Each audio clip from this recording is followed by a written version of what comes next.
দুচকীয়া বাহন চলাই নেকি? যদি চলাই তেতিয়াহ'লে এতিয়াৰে পৰা আৰু চিন্তাৰ কাৰণ নাই।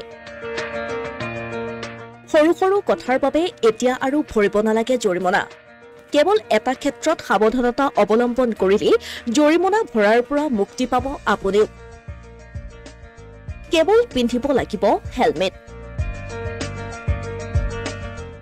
নলবাৰীত অনুষ্ঠিত হোৱা কেবিনেট বৈঠকত দুচকীয়া বাহন চলোৱাসকলৰ বাবে লোৱা হ'ল এক গুৰুত্বপূৰ্ণ সিদ্ধান্ত।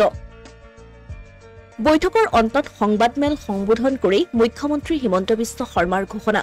বহু কলেজীয়া ছাত্ৰ ছাত্ৰীয়েও চলায় দুচকীয়া বাহন। গতিকে সৰু সৰু ক্ষেত্ৰত জৰিমনা ভৰিব লগা হ'লে তেওঁলোকে অসুবিধাৰ সন্মুখীন হ'ব লগা হয়। কিন্তু সুৰাপাই চালক আৰু হেলমেট নিপিন্ধাসকলৰ বাবে এই শিথিলতা প্ৰয়োগ নহ'ব।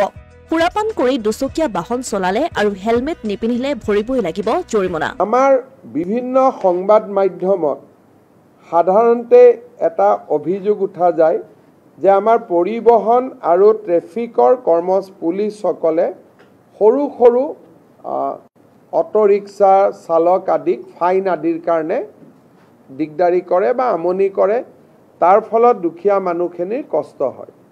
আজি কেবিনেটত আমি দুটা সিদ্ধান্ত লৈছোঁ যে বাইকৰ আৰোহীক টু হুইলাৰত এক্সেপ্ট হেলমেট আন কোনো কথাত ফাইন কৰিব নোৱাৰিব।